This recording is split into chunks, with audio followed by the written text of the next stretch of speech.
We live. We are live. Episode 13? 13. Yeah, lucky 13. Conflict today. So, I guess starting off with our coffee. Today we're drinking instant Korean coffee.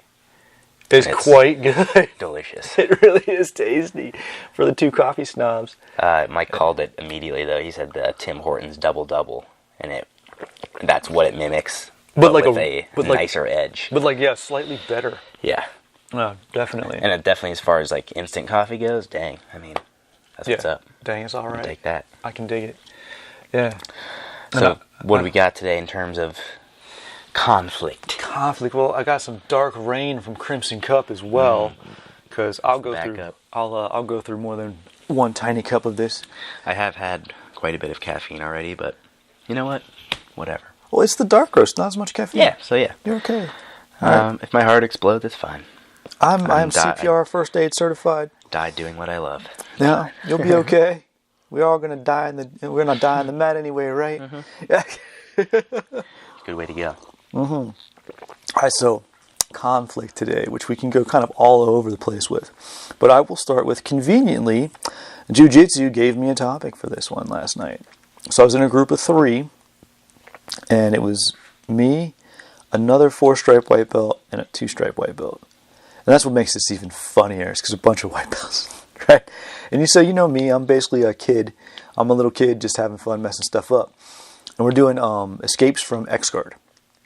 So passing X-Guard, which is very cool, which oddly enough, I don't have a lot of experience with X-Guard, even though I hung out with a ton of Foot Lockers. So escaping X-Guard, very familiar to me. Doing X-Guard? Not as. I'm like, I should know how to do this. This is like my feet arms love this position, which was really funny. So I'm kind of messing that up. But okay, so 2-stripe guy is being super know-it-all. When people think they know everything and they clearly don't. 4-stripe guys like me, he's like, I'm just getting what I can get and we cool. And so at one point, the other two, we're in a group of 3 and 2-stripe guy, another 4-stripe guy, getting this argument about knee on belly. And 2-stripe guy is basically trying to put his knee on the dude's chest at an angle and pull up on the arm. He's like, oh, well, the application here. And I'm like, 2 stripes, bro. We can't even have this argument yet. And they kind of started getting into it. He's like, no, I just shrimp out. And 4-stripe guy does a really nice pushing shrimp. And I'm like, obviously, yes. Yeah. And they kind of going back and forth. And I'm like, all right, we can't train like this. Yeah. And I'm like, so they kind of finish and we rotate. And he kind of starts to get into 2-stripe kind of guy gets into it with me. And I'm like, nah. So I tested it for a second. I said, okay, so how many techniques do you know from this position? He goes, several. I'm like, I was a little intrigued actually for a second, but I'm like, nah, don't go there. I said, all right, man, so I had to resolve it. I wanted to train, right? I'm like, dude, here's how I train. I do what the teacher tells me to do the way he tells me to do it. That's it. We can have this debate later. If you want to, meaning in my mind, let's go spar. Yeah. But or just don't have that conversation. Or just don't have that's what I wanted to. Yeah. I wanted it to stop. Right. And I'm like, but right now we should really focus on what he's telling us to do, the way he's telling us to do it. This is how I train. This is just what I do. So I'm not sorry. Yeah. And it kind of quelled it. They bumped back up for just a second, and then it kind of went away. Yeah. But homeboy I think he was just in a bad mood that night. He's not I've partnered with this cat before. He's just kind of like that. Sure. He hasn't been realistically beat down enough yet. In my mind, that's because everything goes back to fighting. You have to get beat up a bunch to be cool. Yeah. But yeah, I know. But it was an interesting conflict because, it's a battle you could have, but then we'd have to have mustaches and mullets and no karate in the 80s. But it was very much a 90s flashback for me because when, back in the Dojo Storming days, growing up in a college town, people would come in and do that. And our thing was, all right, make it through class, we'll fight at the end. Yeah. They make it through class, we fight at the end. And that kind of went through my mind. I'm like, teenage me would have to stomp this cat. Yeah. But adult me is like, nah, man, let's just not talk about it. Yeah.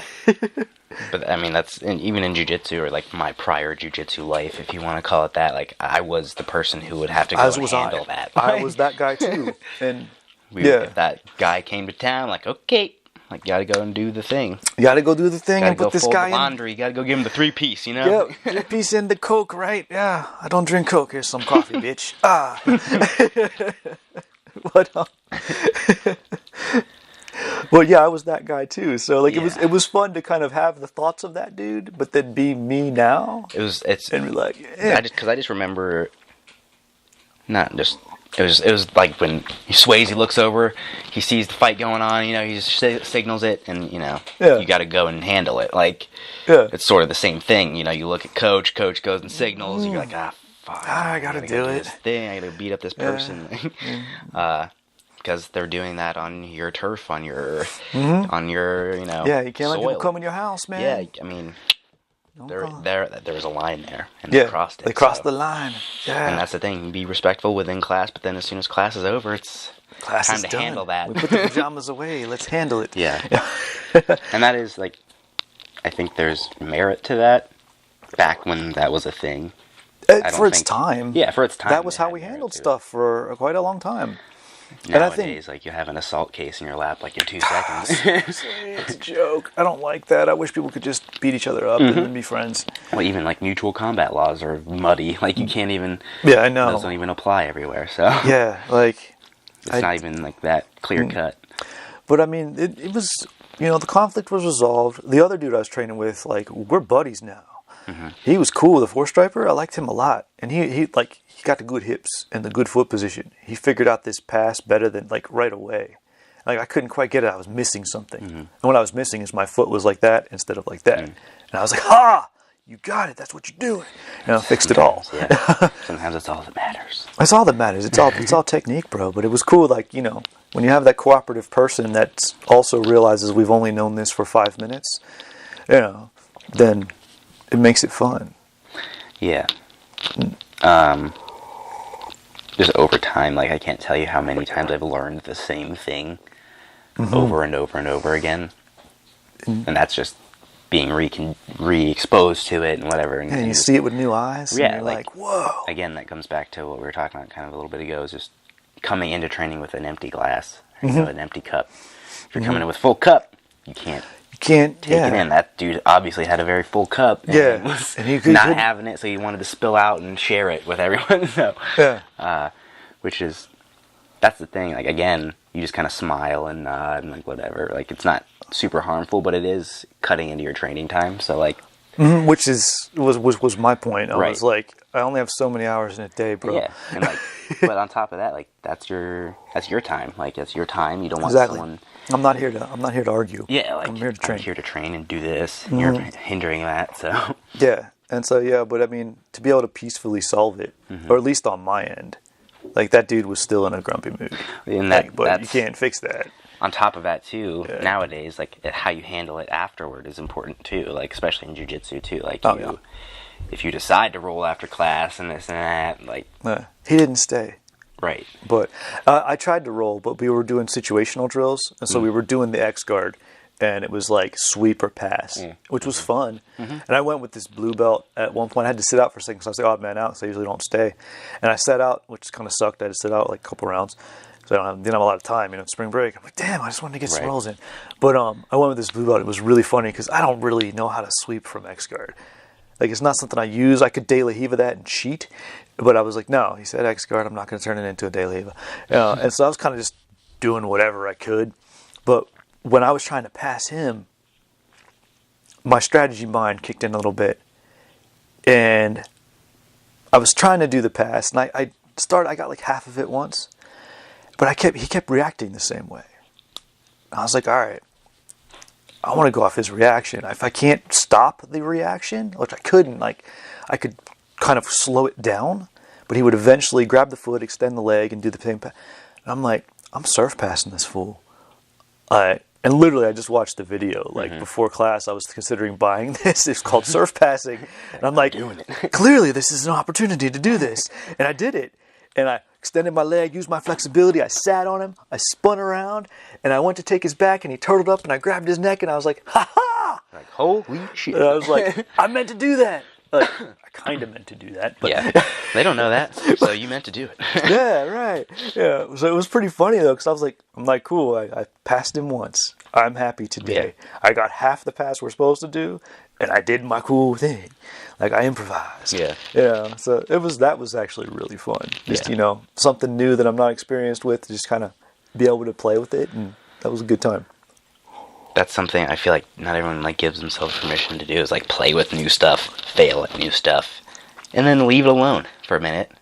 Yeah. Then come back to it, fuck it up some more, leave it alone again, come back. That's the thing. Like, people are so impatient. They want that instant gratification. Like, it's not going to happen in jiu-jitsu. Like, serious. It isn't. It just isn't. Like, even if you cheat, cut corners, take steroids, it's still not going to happen. Like, you're still not going to have the understanding of... Yeah, it's so technique heavy and application heavy. It's like, strategy without tactics. Yeah. Your tactics have to be down, dude.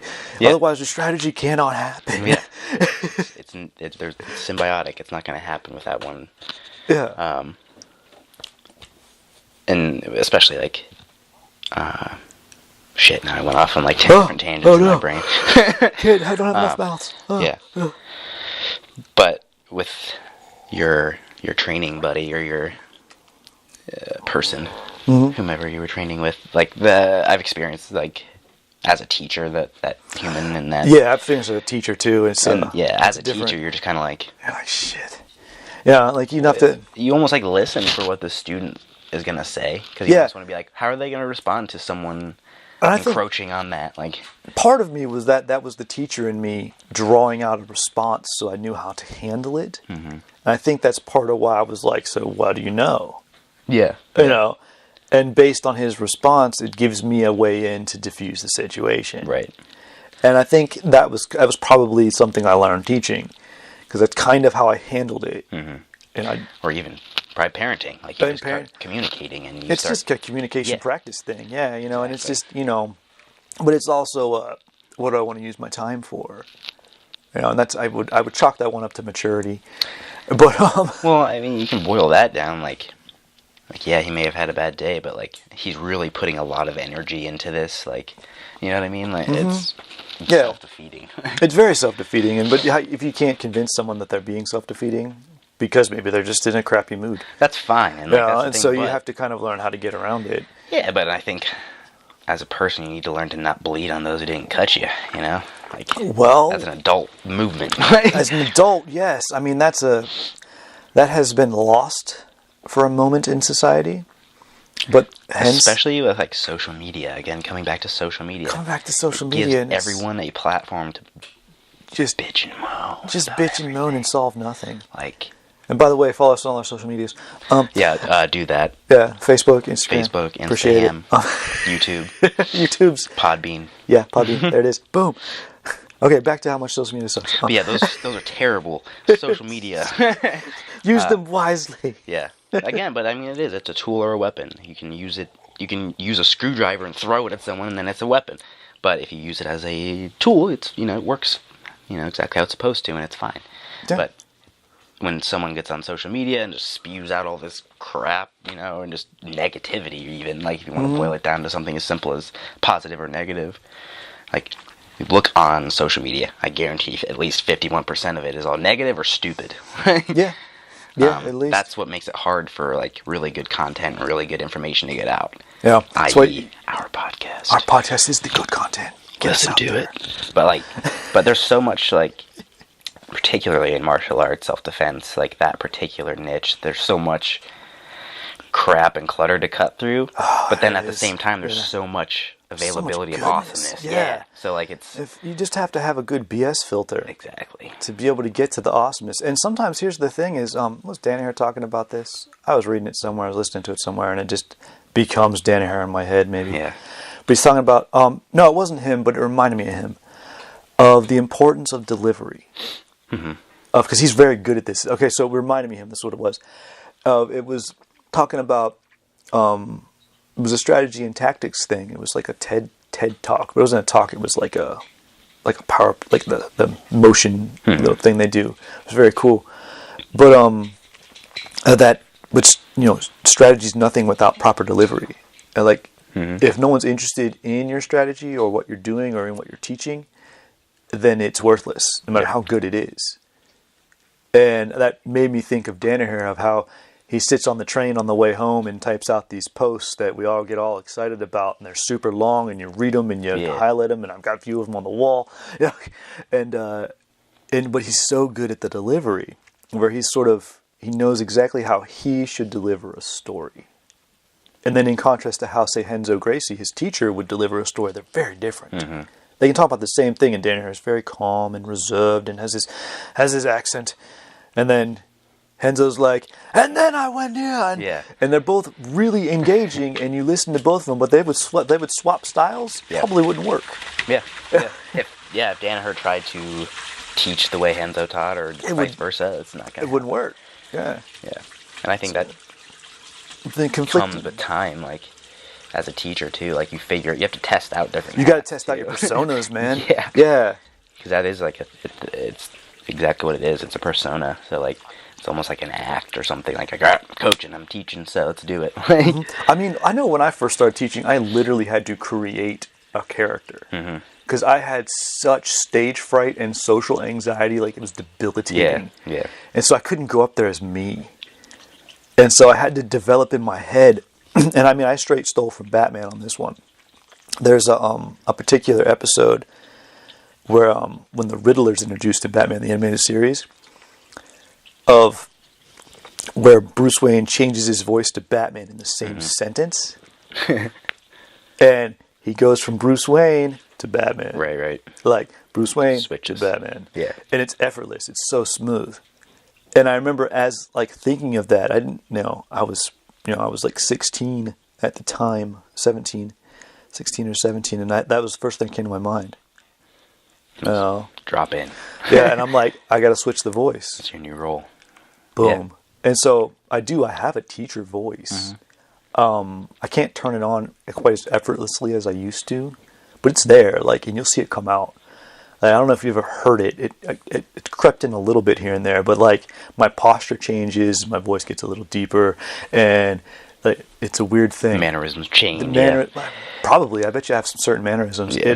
But that's what I had to do to get comfortable with it. And so that was sort of the conflict in my own mind of, if I'm not able to do this, but I have to do this and do it well, I got to find a way to do it. Yeah.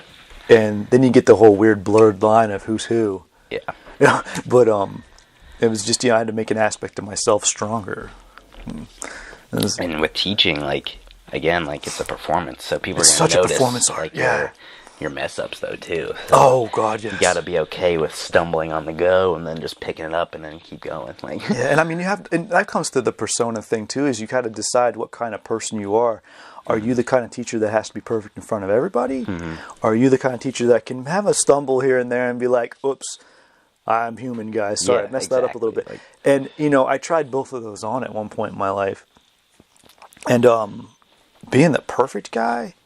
Like, I mean, as long as you stay perfect, it's great. But everybody's after you the whole time, and they're looking for your initial chink, your trick. Oh, they're looking for it all the time. Yep.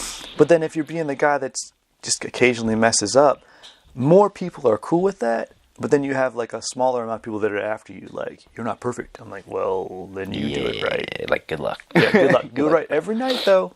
Every time. Every day of the week. Go. No excuses. And so it was it's fun to kind of try both those on. But teaching gives you the opportunity. Definitely.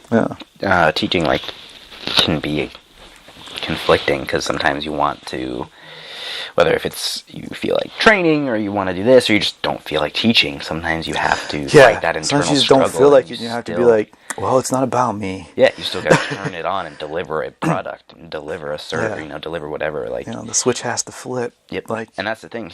If you get the ball rolling, like hopefully it knocks something loose. You find a thread and you find your rhythm and you do it. You get your rhythm going and you're cool. Yeah. But it's that's not easy to get to though. I mean, not everyone thinks that's fun. Like, no, it's not. It's sometimes fun, it's not, but I think it's a necessary skill. Oh yeah.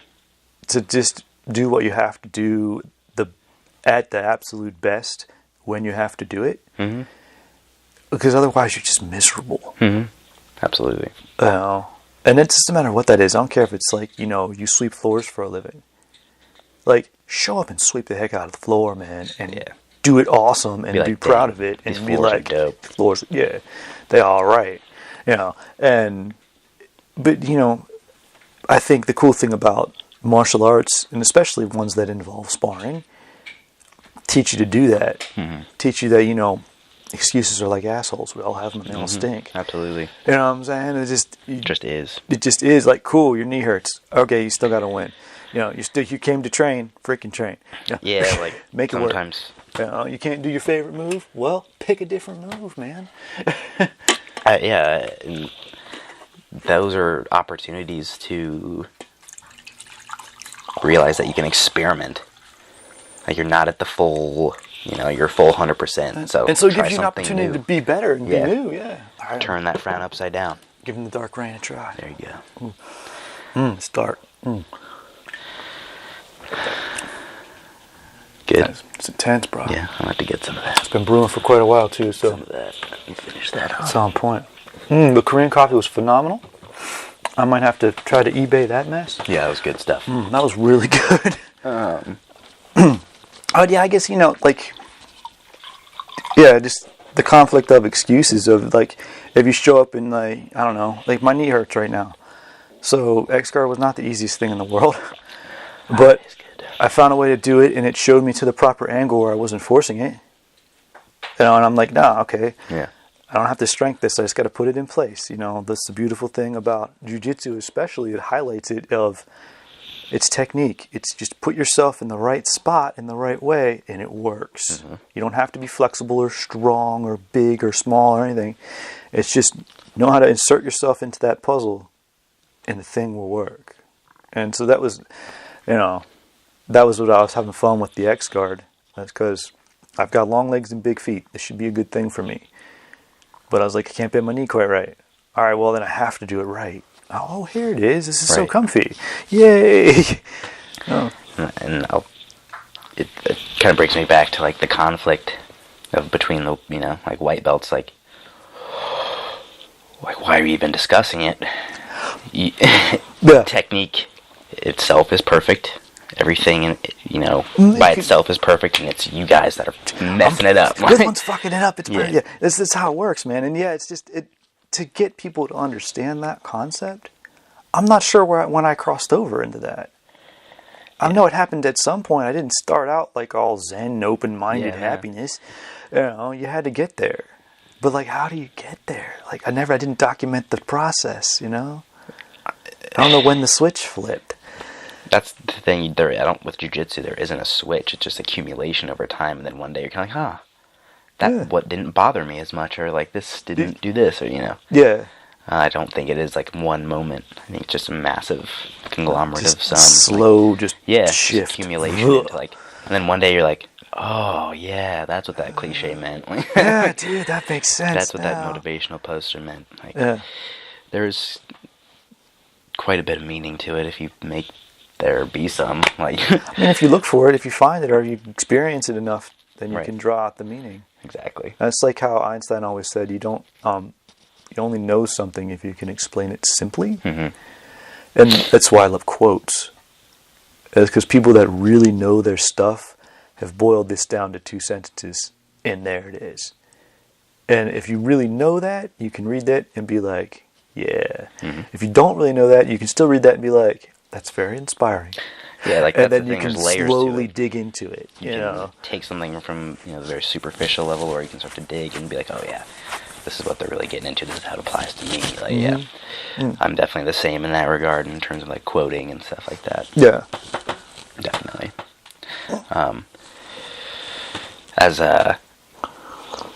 It's hard because I haven't been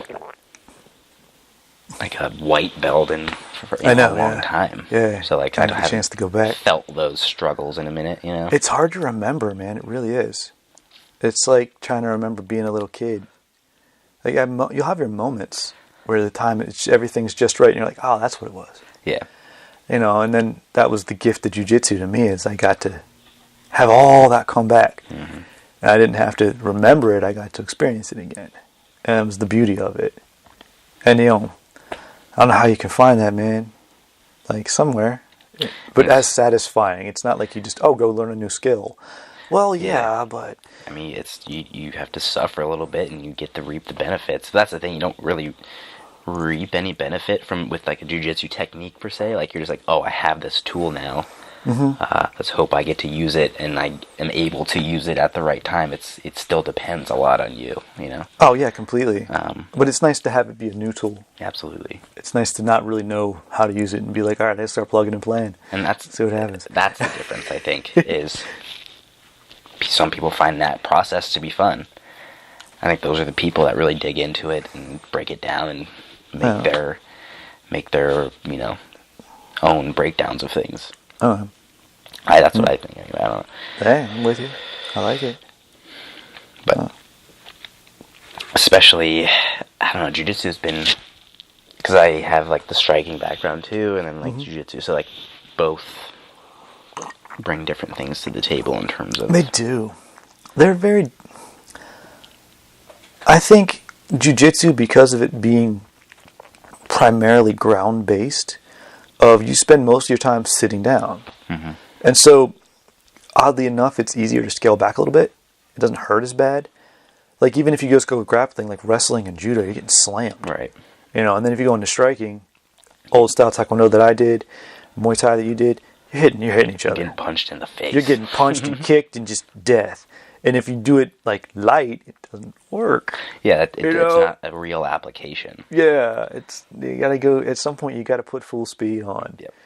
And so the process is a little different. Yeah, the process is different, and like that's where people's egos and stuff start to flare. Like, and punch someone in the face, you have that flared reaction. Then it comes on, and now it's a fight. And cool. But that's part of being a martial artist, is being able to contain that and bring that in, and reel that in. And know who to have fun with it, who to not have fun with it, who to walk away from. Know how your own reactions are. That's one of the differences between being a martial artist and like an athlete or just a person. Yeah. Like, Yeah, I mean, I smile when you say that. I'm like, yeah, all right, let's go. And I just have to accept that about myself, that I like a good fight. It's fine. Always have. It's not a negative thing for me. Society doesn't prove that. Yeah, but that was sort of used to be a martial arty conflict in my head, because it's supposed to be about non-violence, not having to. And so I used to have to like wrestle with that one all the time. Sure. Now it's like the more you learn, you're like, you wrestle with like, well, I suppose I could, but how efficiently, or how this or how that, like. Yeah. And it's just different. But I mean, for me, I'd take it out of society's aspect. Yeah. I grew up in a place where you fought if you were angry. And I had to realize that I didn't like to fight because I was angry. I used to think, I have to get angry. I don't want to be angry. Yeah. And I'm like, I just like it. Yeah. It's fun. That was my thing, too. Like, I've tried to fight angry and do this stuff. It doesn't work, man. It doesn't work at all. When I've taken the worst beatings, those were them. Like, that's when you get beat up, man. And like then you just go on like a mental plummet, and it's just not a good look. It's bad. Yeah, it's not a good look. Not a good look at all. If there's anything you take away from that, avoid that. Avoid that. Yeah, fight with your friends for fun, man. Yeah, have a good time. Not everything is personal. Like, not everything is. And that is a beautiful thing about martial arts too, is don't take it personal. Yeah. You get so many opportunities to be like, this isn't personal, or I'm not pissed off. I'm pissing myself off through this person. It's not them. It's not them. It's me reacting to it. And like how people's personalities come out especially when you roll, when you spar. Oh yeah. And you get to, like, you don't have to say a word to anybody, and you know each other. And you have to realize, how are you interpreting that person's reaction? Because sometimes you roll with someone and you think they're a dick. Yeah. And they're really not. It's just they're a little stiffer than you. Right. Yeah. And maybe they're working on that. Yeah, maybe they're working on something they're not so great at, so it's coming off as them being a jerk. Right. But it's just because they're fumbling. They're fumbling, man. Like, they're trying not to lose, but they're trying to learn too. Like, I've seen people get upset. Like, someone like might have a gi that was air dried for too long. It feels like sandpaper, and they accidentally like throw an elbow across their face, like something that would happen on any normal day, but that day, oh man, that's the one that snapped. As a guy with sandpaper gis, right? I mess everybody up. What?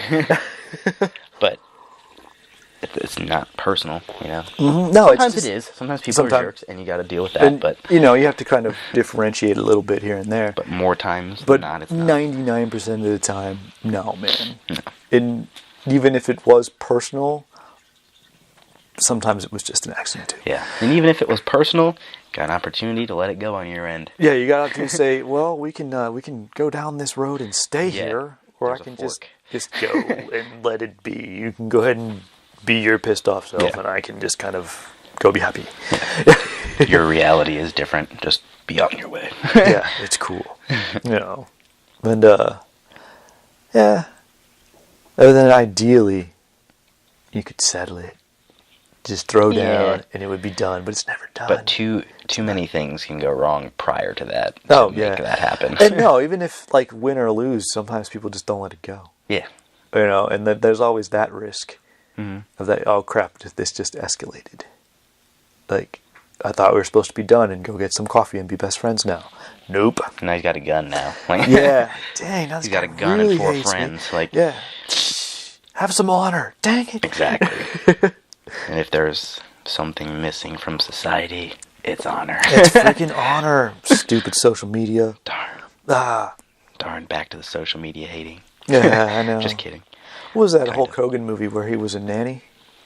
And this was a while ago too. This is way before internet. And he was a nanny. It was awesome. He had like these dudes, like he was watching these kids and then these big scary biker dudes because it was a movie. Because every biker I've ever met is a wonderful, beautiful, happy human being. I've never met an evil biker in my life, but I guess in the movies, I don't know. But and Hulk's like, "What are you gonna do? You gonna beat me up?" He's like, "No, I'm gonna sue you." And I was like, that movie was 20 years ahead of its time. Yeah. Wait, I'm reading a book right now. It's called The Law of Self-Defense, and I'm reading about a bunch of cases of people who thought they were entirely set in self-defense, and entirely innocent, and this and that, and they're life in jail just because they missed some element. You know, it's like that Nicolas Cage film, Con Air. Yeah, where those dudes were killing his wife, and he killed them all. And then he goes to jail for life. Exactly. Because he knew what he was doing. That happens in real life. Exactly. A lot. Especially with gun carriers and stuff like that. And, like, gun carriers and people who are... and trained people. Trained people, you know. Because technically, like, if you're trained for this period of time, blah, blah, blah, like, you're registered as a weapon. Like, your hands are... Have you seen the preview for Once Upon a Time in Hollywood? Yeah. Mike Moe as Bruce Lee. My hands are registered as lethal weapons. If I accidentally kill you in a fight, I could go to jail. Yeah. If you accidentally kill anybody in a fight, you're going to go to jail. It's called manslaughter. Yep, 100%. It isn't no if, and, or but. It's happening. That's how it goes, yeah. Most of the time. Even with, like, stand your ground, protect your, castle doctrine, all that crap, it's not cut and dry. I mean, you have to prove if you get lucky enough to have a judge with some empathy and some sense, and it was like, nah, you did the right thing, I'm going to let you off. On top of that, and just informing a jury properly of what was the situation, because they don't know. That's where the lawyers come in. Exactly. And, if the glove doesn't fit, you must quit, my friend. That's how it goes. Rhetoric. Right. I love rhetoric. But yeah, it's just interesting to see. I mean, it's particularly Ohio has messed up laws in terms of self-defense. Ohio is like a crossroads of society in the United States. We have a little bit of everything. Yeah. We have a mixture of a lot of stuff. It's we have pockets of extremes, and then you have all the extremes get to mix and match. And then, but it kind of like averages out some places and kind of makes it like somewhat normal. It's really weird. It's a very interesting place. And it's just small enough a state. You can drive across Ohio in 4 hours. Easily, yeah. And so you can see everything. You know, it's like in Pennsylvania, man. You got trees. You got land. And you get it takes forever to get anywhere. There are many places in Pennsylvania I've never been. And I grew up there. And I didn't even know it exists because it's such a huge state. And so you just I remember driving to New York to compete and getting through Pennsylvania. That's a hell of a drive. It takes forever, man. I was so bored. Yeah, PA, I tell you, yeah. And then you hit the Jersey Turnpike and you're like, I'm going to die. Yeah, I was like, oh my God. But I checked that off my bucket list, I guess. Yeah, I lived. I survived it. Yeah. Plus, there's people that drive that shit every day, so I can't complain. No, you can't. You can't at all. I've driven in, New Jersey, New York, LA, Chicago, all those crappy places, and like I get it. some people do that every day. So. LA is easy to drive. You don't move. Yeah, exactly. You just sit there for a while. Yeah. And, like 7 lanes cross, like going all like, over oh man, I have to get off in 4 miles. I got to get over these 7 lanes. Dang it! You have to aggressively like turtle over. Yeah, I remember we like made the mistake of like renting a van and going into the city, like New York City, and parking for the week. Like, you know what I mean? Like, no, we went up there to train for 1 week in my mom's Chevy Astro. That was my van for a long time. Oh yeah. And I remember one of the places that we went.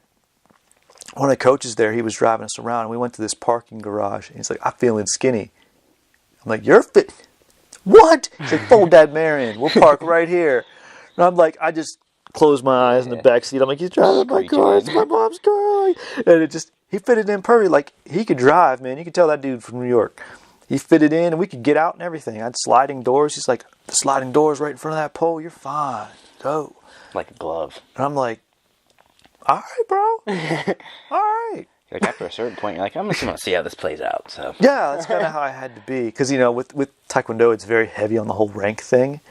And so I couldn't, even though it was my car, I didn't feel right about, like, he severely outranked me. Yeah. So and I was, like, that's hey, bro, fuck off. yeah, and that's a jacked up thing, man. I know Talk about conflict on that. Yeah. Oh, my God, I hate that. Like, looking back, I'm like, oh, why? Back, why did I subject myself to that crap? Yeah. That's the rough part. Is like some things you look back, you're like, oh yeah, I handled that really well, and this and that, and then other things you're like, I'm a mother. Yeah, I'm a complete moron. I'm an idiot. Yeah, like, I'm an imbecile. Like, I should have handled that entirely differently. Why was I in that cult? Like, yeah, and again, it comes back to being human, make mistakes. yeah, you're okay, man. Learned a lot from that. It was a good experience. Learned a lot of good things. Yeah, as long as you're learning something, it's fine. Yeah, as long as you're moving forward and getting better. Yeah. This dark stuff is pretty good too, though. I like it. Smooth, isn't it? It's different from the Korean cup. It's very different, yeah, from the Koreans. Different end of the spectrum. Mm-hmm. But yeah, it's super smooth, even though it's like strong and dark. And you said low acidity, and they weren't kidding. No, I like that. It's a nice touch. Mm-hmm. Tomorrow. Oh, you got the thing. Got my seminar. The seminar where everyone thinks you have baby. Exactly. I don't though. It's not your baby. Not my baby. It's my niece. But I will exploit cute babies for marketing purposes. Do it, bro. But yeah, tomorrow. It's called Discover Your Strength Ground Fighting Solutions. Yep. Brooke and I are teaching some anti-ground fighting stuff. Striking, getting up, getting away, handling big people, little people, all the good stuff. That's cool, man. And this probably won't go out before then, so. Right. So by his tomorrow, he means last week. Yeah. But, it'll be awesome. I promise. I'm excited about that. Yeah, that'd be cool. Time. I'm looking forward to it. We have good people signed up, so. Oh, good. It'll be good. Very cool. Yeah. It'll be a good old time. That's an interesting contrast of teaching styles. Mm-hmm. I've never taken a class from Brooke, but she seems clearly more animated than you. And a little louder. Yeah. So that's not natural even like for her. So that's coming back to. Okay. That's her teaching persona. Exactly. Very good. Okay. So yeah, that's a good example of that. But even sometimes, like, I think that's another reason why you should give teachers time. Like, don't just like take one class and be like, "Oh man, I'm out." Like, give them time to like see how they teach, how you learn from them, how they learn, how they teach. Like, there's a lot to take in that you can't usually do in like an hour. You know what I mean? Like, that's why we like to try and just, I don't know. Yeah, I want to spend time with people as much as I can to try and just. You need many hours. Yeah, just to spend time. Days and months and years to spend time and get to know each other and be comfortable and learn how to learn from each other and like I can't like listen and all that. Take emotional cues from you within 10 seconds of meeting. Like you can, but not like you like can, but like as a teacher-student relationship. Like, as a baseline, like psychological profile. Yeah, it gives you a start point if you're a spy. Yeah, exactly. But You really want to do it right. It takes a long time. And I know. Again, people just want instant gratification. They're like, "Oh, I saw this online. I want to come in and do this." It's like, why? Yeah. Why? Like, what are your motivations to come in and start punching and kicking? I mean, a lot of those people don't know why. I know, yeah. And they have to be there for a while to figure that out and really dig in and be like, oh, that's why. Mm-hmm. That's fine. Like, I think you should give yourself that period to be like... You really should give yourself a period to really figure out the actual why. Yeah, and maybe you should be like, oh, maybe I should go get some help or something. Yeah. Or like oh, that's... Yeah, like, or you work through something, you're like, oh, this is that, and then you're like, oh, this was healthy, and you kind of dig in that way. Mm-hmm. Yeah, it's a nice movement as a way into emotions. Absolutely. It's very cool. I mean, that's one of the reasons I love to train every day. It keeps me even, man. 100%. Yeah. But it very much like you'll be rolling and suddenly you'll resolve a childhood trauma and be like, why are you crying, man? No reason. I'm good. I'm happy. Thanks, man. Yeah, just because something clicked in your brain, like, oh, that's why. Okay, that's better now. Let's see. Cool. That's the value, some of the value of jiu-jitsu and martial arts, and just getting beat up a little bit and just kind of like testing yourself. Like, that's the value in it. Mm-hmm. That's the unspoken value. That it's hard to portray that. It's hard to be like, hey, what's up? Welcome to this gym. You have any emotional problems? Like, maybe we can handle it. You know, it's not how that works. I mean, well, that's the funny part though, is because I don't know. When I was teaching, I swear to God, 9 out of 10 of my kids were like ADHD. Mm-hmm. You know, hyperactive, or had like dyslexia or some sort of autism spectrum something. Like, they were all problem kids. Right. I air quoted that one for our listeners. And their parents are bringing them here because someone recommended martial arts to chill them out. Mm-hmm. And so, like, I've gotten really good at that. Mm-hmm. But I learned to kind of recognize, and kids are a lot easier because they're honest. Oh, yeah. And they're like, I don't know why I'm crazy. They say I'm crazy. I don't know. What is crazy? Well, even like, that. Hey. I mean, sometimes like, when you see like a parent-child relationship, and you're like, you can pick it out. Yeah, and like, I don't want to, perpetuate them feeling that way, I guess. Like, so you have to kind of dial that in. And you have to dial that in, and a lot of the times it's the parents that are screwing up. That's another 9 out of 10 thing, honestly. Coaching from the sidelines, or just a lot of other stuff. The coaches from the sidelines, the way they treat the kid, the way they talk to him, like look at him like this, talk down to him, expect them to be mess ups. You're like, you got to change that. And so, like, I know for me, all the children I taught, like, the kids that would stay and come a long time, I actually ended up having to sort of train their parents, because ideally their parents started training, and then I could just, pretty much beat their parents down for a while, and then they realize, and that snaps in, and that kind of kicks in, they become a better person. Like, that's happened many times where like the family got better because a parent and the child got to train, even if they weren't training together, they were training the same thing, and the parent realized how freaking difficult it is, and they're like, I gotta understand the struggles. Now it's cool, and then they bond over that. Yep. Or, over time, just as an example, here's how I treat your kid, and then I will like try to find ways to directly contrast. Like, here's how you act for me. It's not just because I'm me. It's because I treat him like a human being. The opposite of what you're doing. Yeah, and like all these little cues and things. And like sometimes people pick up, sometimes they don't. But like the kid would always pick up on it, and then they would understand. Like, and then they'd have an improvement, and it'd be like, it's because of taekwondo and all that. Yeah, it's just little things like that, and that's an interesting conflict in respect of it's very rewarding as a person, but it's a complete pain in the ass. Yeah. You're like, the parents are the worst part. Yeah. Dang. But you're like, you're also like, it's almost that relationship, because you don't like live with everyone. You don't like, you see them a couple hours a week, and yeah. You just want to be as positive as an influence as humanly possible. Like, you're trying to pack as much positivity into it. Pack as much into it, and that was one of the big downsides of a belt system that requires testing every 4 months. Yeah. There's too much to learn and too much to memorize. And I'm so happy that I've gotten to experience outside of that system, because there were aspects of it I never liked, but I went along with it because that's how it was done. Yeah. But I didn't know any other way. Just because that's how it's done, or that's how it's always been done, is not a good reason to continue doing things a certain way. Not at all, man.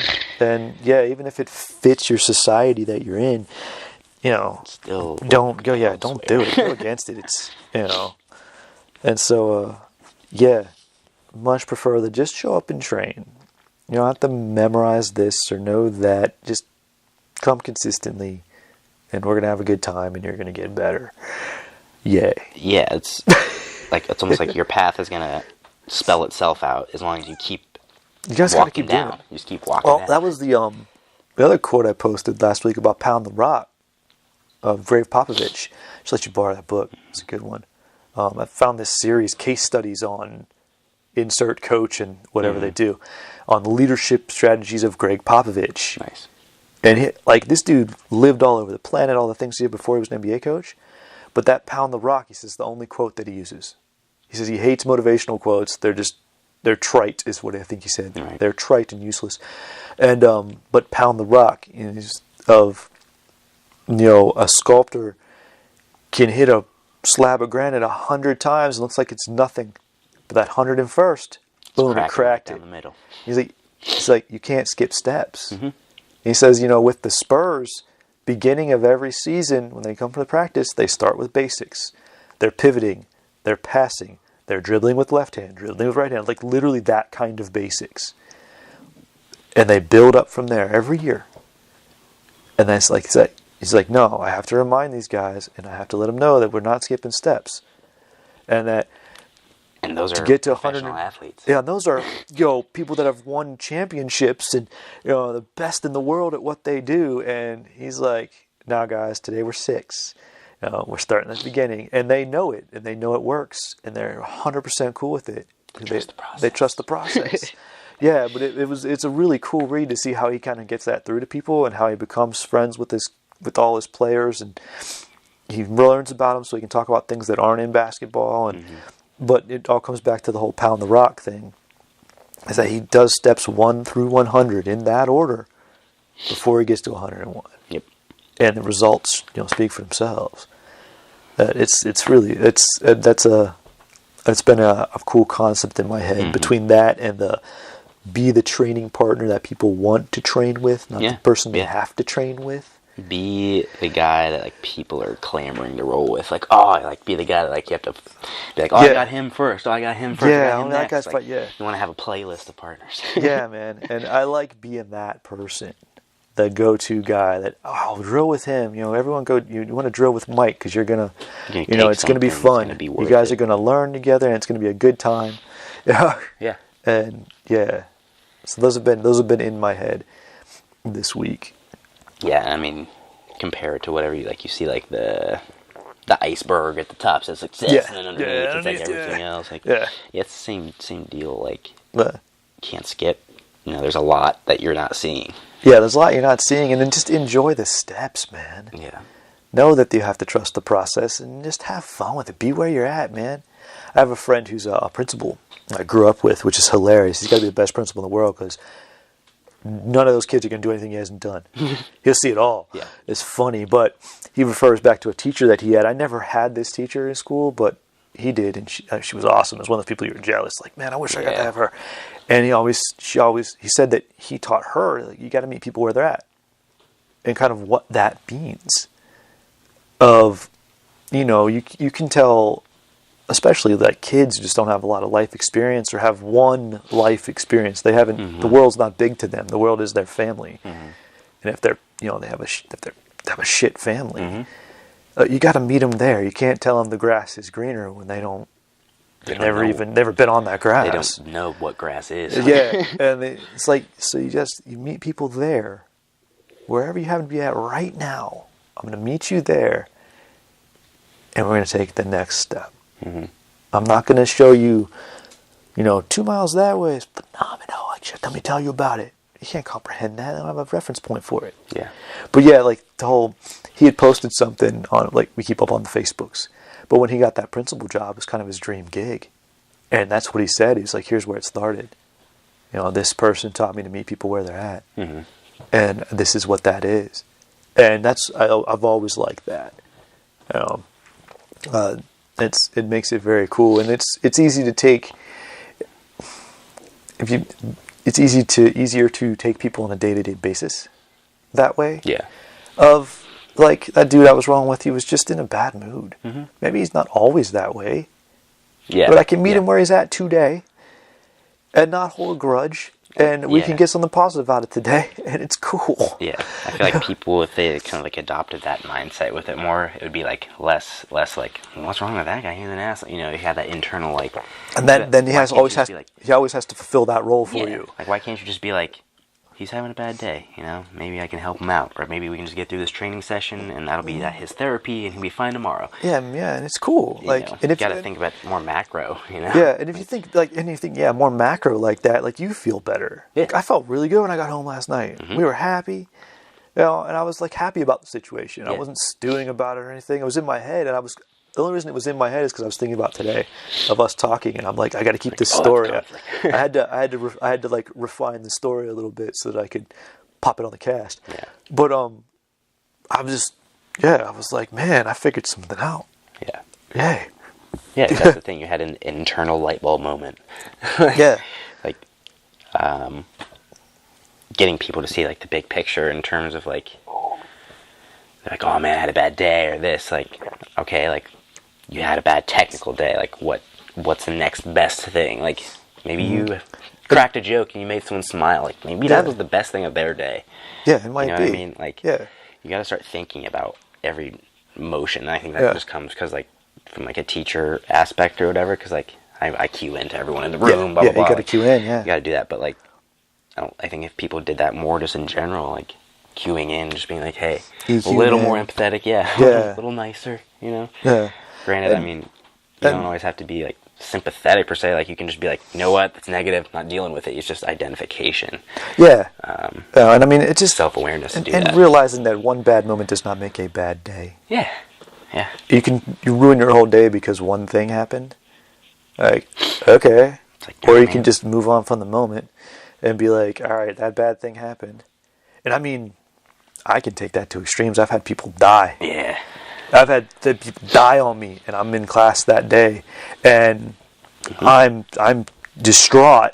But I'm like, you know what? You still have to deliver. I'm here, and I'm going to be happy, and it's going to be good. And if people want to know, they'll know. But I'm not going to advertise. Right. And people that really know me will pick up on it. They'll know I'm faking it a little bit, but I'm also I got to be here. You know, and then I'll go deal with that when I'm done. And that can be tough, like, with, like, a student-teacher relationship, too. Like, as a teacher, if you're feeling like that, students might not feel comfortable approaching you, being like, hey, you good? Like, that's and you got to be able to pick up on that a little bit. Yeah. Yeah, and I remember one time long ago when it was in judo, and a dude that I trained with, who was actually the first person to get his black belt in our judo system. He's awesome. And his kids are cool. Like, his kids is the one of them busted my right toe off. I couldn't bend that toe for 5 years. When that kid graduated high school, I took my shoe off. I was like, look, bend it now. He's like, cool, it bends again. But so his dad is the dude I'm talking about. And one day he was just, I don't know what happened, but this is a dude that's always happy, and he wasn't. He wasn't angry. He was really sad. Like, I don't know what happened, and I never asked. But I knew how to help him through it. And I was teaching that day, and I did just a little bit of technique, and then we rolled. And what I did is, when we were rolling, we partnered up, and I made sure we stayed together, and I put him in a stalemate the whole time and just made him struggle. Like, just hard, just have to just, you know, and from a chemical standpoint, you got to work out the stress hormones. I made him use them. Yeah. You know, and I gave him... But you probably, I don't know, but you probably didn't make him, like, fail. No, I didn't make him fail at all. I mean, I kept it real positive, but I didn't let him submit me, but I didn't submit him. And I just made it really difficult and a long time. I mean, it's probably a 10-minute match, and he's a big dude. He's probably like 350. I mean, big guy. Big cat. Yeah, super big dude. And afterward, like, I felt at one point he started to crack, but like in a good way, and started to give, and he started to kind of, and afterward he's kind of smiled, and he goes, thank you. And I'm like, my pleasure, man. I'm like, shit, he was heavy. But, you know, just knowing your friends, knowing what they need, if like, I think this will help, and get them so focused on that, and just being in the moment of the roll, and then being worn out. And, I got to let go of it. Just bringing back that center and presence of mind. Yeah, absolutely. Just, you know, suck you back into the moment, man. Definitely.